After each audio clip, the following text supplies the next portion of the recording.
అందరికీ నమస్తే అండి. వెల్కమ్ టు శక్తి ఆరాధన. 2026వ సంవత్సరంలో మాఘమాసం ఎప్పుడు ప్రారంభమయ్యి ఎప్పుడు ముగుస్తుంది? ఈ మాఘమాసం విశిష్టత ఏమిటి? ఈ మాసంలో వచ్చే ముఖ్యమైన పండుగలు మరియు వాటి తేదీల గురించి ఈరోజు వీడియోలో షేర్ చేయబోతున్నాను. వీడియో ఎక్కడ స్కిప్ చేయకుండా ఫస్ట్ నుంచి లాస్ట్ వరకు చూడండి. అంతకన్నా ముందు ఇప్పటి వరకు మన ఛానల్ని ఎవరైనా సబ్స్క్రైబ్ చేసుకోకపోతే ఛానల్ని సబ్స్క్రైబ్ చేసుకుని వీడియోని లైక్ చేసి షేర్ చేయండి. చంద్రుడు మఘ నక్షత్రంలో ఉండే మాసాన్ని మాఘమాసం అంటారు. మగం అంటే యజ్ఞం, యజ్ఞ యాగాది క్రతువులకు మాఘమాసం శ్రేష్టమైనదిగా చెప్తారు. అగము అనే పదానికి సంస్కృతంలో పాపము అని అర్థమండి. మాఘము అంటే పాపాలను నశింపచేసేది అని అర్థము. దక్షిణాయనంలో కార్తీక మాసం ఎంత పవిత్రమైనదో ఈ ఉత్తరాయణంలో మాఘమాసం కూడా అంతే పవిత్రమైనదండి. ఈ మాఘమాసంలో ముఖ్యంగా స్నానం, పురాణ పఠనం, హోమం, జపం, తర్పణం చేయాలి. ఈ మాఘమాసంలో ఏ నదిలో స్నానం చేసినా అది గంగానది స్నానంతో సమానమని, ఇది సర్వ పాపాలను నశింపచేస్తుందని చెప్తారండి. అలాగే మాఘంలో మాఘ పురాణం చదవటం వలన సమస్త పాపాలు తొలగిపోతాయండి. మాఘ స్నానాలు సకల కల్మషాలను హరిస్తాయని విశ్వసిస్తారు. మాఘస్నానం అంటే పుణ్యనదులకు వెళ్ళి నదీ దేవతకు నమస్కారం చేసుకొని ఎటువంటి షాంపూలు సబ్బులు వాడకుండా 3 మునకలు వేసి పితృదేవతలకు తర్పణాలు వదిలి తమ ఇష్ట దైవానికి నమస్కారం చేసుకోవటం అండి. మృకండు మహర్షి మనస్వినిలా ఈ మాఘస్నాన పుణ్యఫలం వలనే వారి కుమారుడైన మార్కండేయుడు మృత్యువును జయించాడని పురాణాలు చెబుతున్నాయి. ఉత్తరాయణంలో వచ్చే ముఖ్యమైన పండుగలన్నీ కూడా ఈ మాఘమాసంలోనే వస్తాయండి.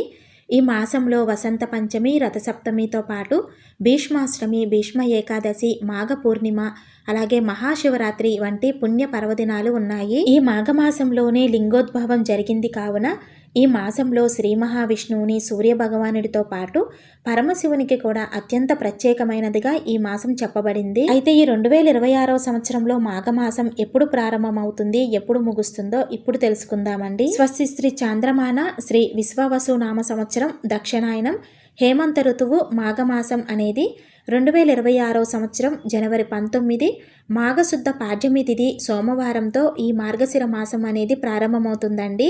అలాగే 2026వ సంవత్సరం ఫిబ్రవరి 17 మాఘ బహుళ అమావాస్య తిథి మంగళవారంతో ఈ మార్గశిర మాసం అనేది మనకి పూర్తవుతుంది. అలాగే ఈ మాఘమాసంలో వచ్చే ముఖ్యమైన పండుగల గురించి కూడా ఇప్పుడు తెలుసుకుందామండి. 2026 జనవరి 23 శుక్రవారం ఈ రోజు తిథి పంచమి తిథి అండి. ఈ రోజున సరస్వతీదేవి జన్మించినట్టుగా చెప్తారు. విశేషంగా ఈ రోజు శ్రీ పంచమి అంటే వసంత పంచమి పర్వదినాన్ని జరుపుకుంటారు.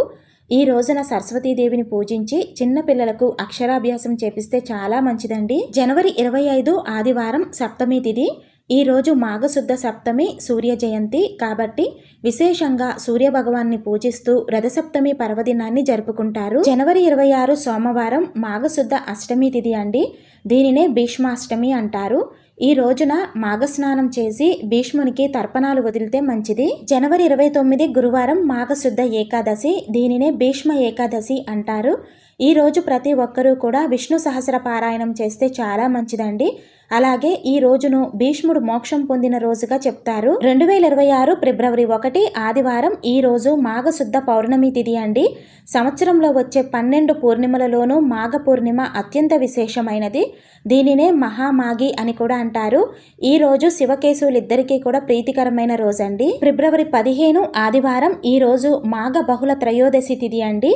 ఈ రోజే లింగోద్భవం జరిగిన రోజు అంటే మహాశివరాత్రి అండి. శివారాధన చేసేవారికి ఈ రోజు అత్యంత పవిత్రమైన రోజు. ఈ మాఘమాసంలో వచ్చే ప్రతి ఆదివారాలు కూడా మహిమానిత్వాలే.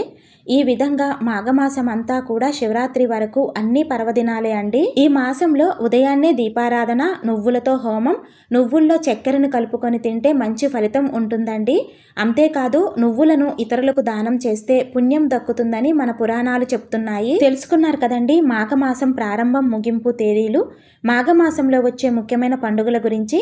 ఈ వీడియో మీకు తప్పకుండా యూజ్ అవుతుందని అనుకుంటున్నాను. వీడియో నచ్చితే కనుక తప్పకుండా వీడియోని లైక్ చేసి మరికొంతమందికి షేర్ చేయండి. ఇలాంటి మరిన్ని వీడియోస్ కోసం మన ఛానల్ని సబ్స్క్రైబ్ చేసుకొని సపోర్ట్ చేస్తారని ఆశిస్తున్నాను. శ్రీమాత్రే నమః.